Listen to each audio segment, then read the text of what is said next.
साहित्यकारों की भूमि है, ये उन वीरों की भूमि है जिनका नाम उर्दू साहित्य की दुनिया में बड़े अदब से लिया जाता है। अल्लामा शिबली नुमानी हो या कैफी आज़मी, उर्दू साहित्य की दुनिया में इनका नाम बड़े अदब से लिया जाता है और ये लोग उर्दू साहित्य की दुनिया के मील के पत्थर माने जाते हैं। ये उन वीरों की भूमि है, ये आजमगढ़ है। लेकिन राजनीति ने अब इसे एक नया नाम दिया है, आतंक का अड्डा। क्या सचमुच बदल गया है आजमगढ़? समाजवादी पार्टी के अध्यक्ष मुलायम सिंह यादव भी यहीं से चुनाव लड़ रहे हैं।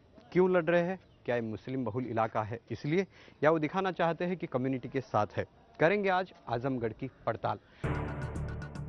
यह है शिबली एकेडमी, आजमगढ़ की असली पहचान।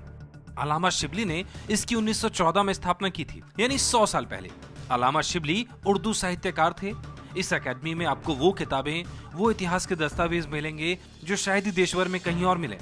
शिबली एकेडमी में महात्मा गांधी, पंडित नेहरू आया करते थे। स्वतंत्रता संग्राम का एक केंद्र रहा है ये।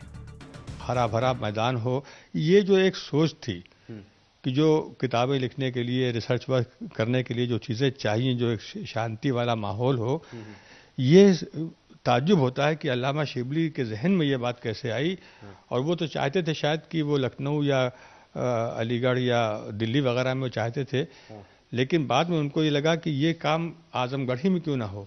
और शायद ये सब इतनी अच्छी सोच थी कि आज आप देखते हैं कि 100 बरस हो गए, पता नहीं कितनी संस्थाएं बनी और बिगड़ी, लेकिन शिबली एकेडमी आज तक जिंदा है।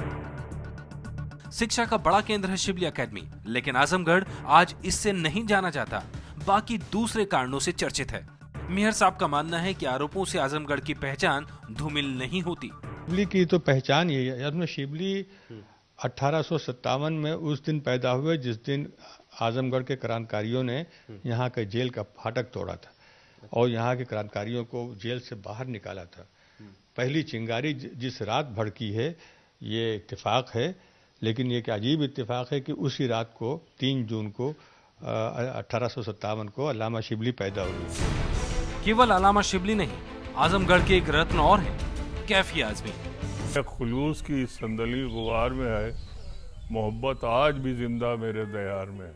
कैफी आज़मी उर्दू के मशहूर साहित्यकार, इस नाम को भला कौन भुला सकता है। आजमगढ़ की वो एक पहचान है और आजमगढ़ के फूलपुर के पास मजवा में हम यहाँ पर इस वक्त मौजूद है।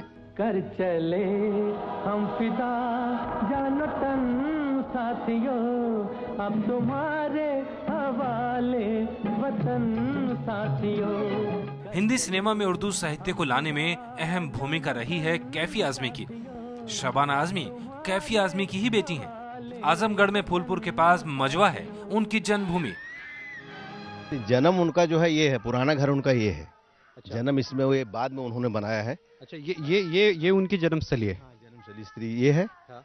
और उन्होंने बाद में इसको बनाया है 1993 में। देखिए मकान बनाया, ये अपने हाथ से उन्होंने बनाया, ये उनके बाप दादा का है। मतलब इस तरह से आजमगढ़ की बहुत बड़ी पहचान, बड़ी पहचान है। आजमगढ़ की बोले तो नाक है। आजमगढ़ क्या पूरे इंडिया की, पूरे वर्ल्ड के नाक है, ये भी मैं बता रहा हूँ। आजमगढ़ छोड़ दीजिए आप, पूरे वर्ल्ड में लोग जानते हैं इनको। कैफी आज़मी की हस्ती ऐसी थी कि पूरे वर्ल्ड में जाते हैं। फिलहाल इस धरोहर की देखभाल कैफी आज़मी के नौकर कर रहे हैं। सीताराम जी है जो आज़मी साहब की धरोहर को अब भी संभाले हुए है। ये उनका घर है, आप देखिए सारा सामान यहाँ पर अभी भी उन्होंने वैसे ही रखा हुआ है। इसकी साफ सफाई का भी काम ये करते हैं। उनमें जो है कैफी साहब में खास बात ये थी कि कभी वो अमीर या गरीब से नफरत नहीं करते थे एकदम, और वो मालूम भी नहीं होते थे कि मैं अमीर हूँ, मैं बड़ा आदमी हूँ। हर आदमी से मिलते जुलते, बात करते, खाते पीते, जो भी कोई लाया वो खा भी लेते थे, चख लेते थे। तो ये आजमगढ़ की एक पहचान जो कहा जाएगा कि मशहूर, और अगर उर्दू शायरी को फिल्मों में किसी ने लाया तो आजम साहब ने लाया था। और उनके गीतों को तो कोई भूल नहीं पाएगा। तुम इतना जो मुस्कुरा रहे हो, क्या गम है जिसको छुपा रहे हो, इस गज़ल को कौन भूल पाएगा। इसके अलावा कई सारे गीत ऐसे हैं जो उन्होंने लिखे। ये हैं वो लोग जो आजमगढ़ की धरती ने दिए, लेकिन आज ये आजमगढ़ की पहचान नहीं है। आजमगढ़ गलत कारणों से चर्चित है।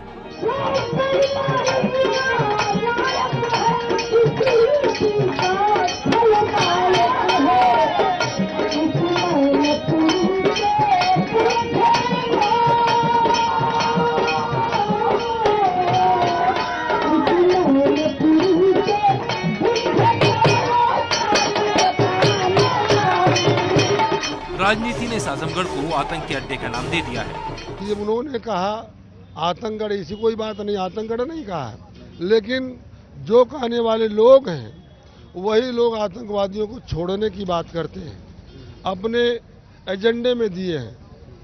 तो सबसे बड़े तो वो, हाँ ये मैं कह सकता हूँ कि जो आतंकवादियों को छोड़ने की बात कर रहे हैं निश्चित रूप से आतंकवादियों के समर्थक हैं और ये चाहते हैं कि आतंकवाद को बढ़ावा दिया जाए, देश को कमजोर किया जाए।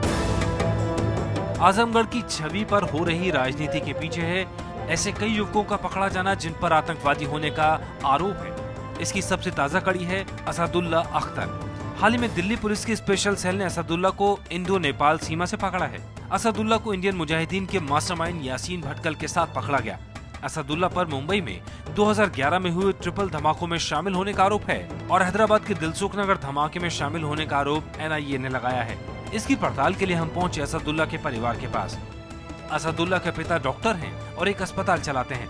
टेररिज्म तो यही होता है कि लोगों को मार दिया जाए, जला दिया जाए, जो है बेबस हो जाए, बेसहारा रहें, कोई जो है लुक आफ्टर न कर पाए, जो है गवर्नमेंट एजेंसी फेल नजर आए, जो है ठीक है, दैट इज टेररिज्म। और वो खुद ही पूरा हिंदुस्तान जानता है कि कहाँ पे ज्यादा लोग मारे गए हैं।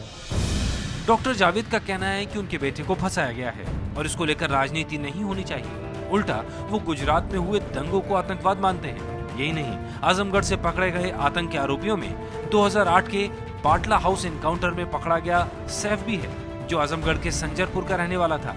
अबुल बशर, हकीम तारिक और शहजाद, ये वो नाम है जिन पर आतंकवादी होने का आरोप लगा है। ये सभी आजमगढ़ से जुड़े हुए थे। इसको लेकर आजमगढ़ का नाम चर्चा में आने के बाद यहाँ के लोगों को इंसाफ दिलाने के लिए एक राजनीतिक पार्टी भी बनी है, उलेमा काउंसिल। उलेमा काउंसिल का उदय ही इसीलिए हुआ है।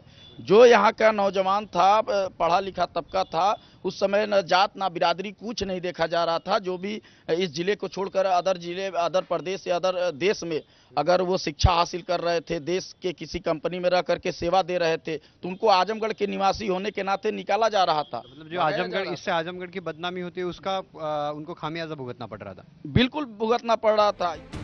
नरुल का कहना है कि ऐसे आरोपों से आजमगढ़ के युवाओं को कई जगहों पर नौकरी में परेशानी आती है।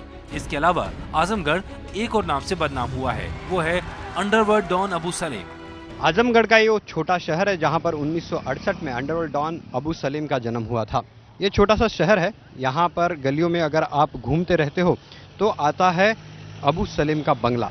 अबू सलीम का बंगला जो ये यहाँ पर है, लेकिन पहले ये ऐसा नहीं था। अबू सलीम का जन्म एक गरीब परिवार में हुआ था। उसके पिता वकील थे और घर को चलाने के लिए वो खुद भी यहाँ पर उसने एक मैकेनिक की शॉप डाली थी। उसके बाद वो दिल्ली गया और दिल्ली से वो मुंबई गया। मुंबई पर जाकर उसने ड्राइवर की नौकरी की, हॉकर की भी नौकरी की और उसके बाद वो संपर्क में आया अंडरवर्ल्ड डॉन दाऊद इब्राहिम के, और उसके बाद उसने वो डी गैंग ज्वाइन कर बॉलीवुड में कहर बरपाया।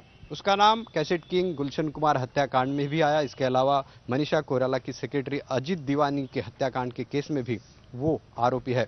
1993 में मुंबई में जो बम विस्फोट हुए उसमें संजय दत्त को हथियार देने के मामले में भी अबू सलीम आरोपी है। कुछ नामों ने इस शहर को बदनाम कर दिया और राजनीति ने इसका नाम आतंक का अड्डा दे दिया।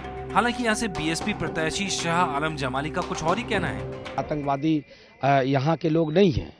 अमित शाह और उनकी कंपनी है, उनके लोग हैं जो उनके चेले गुरु हैं दोनों। क्योंकि आतंकवादी वो है जो समाज में भय पैदा करता है। आजमगढ़ की जनता मानती है कि ऐसे बयानों से शहर बदनाम तो होता ही है।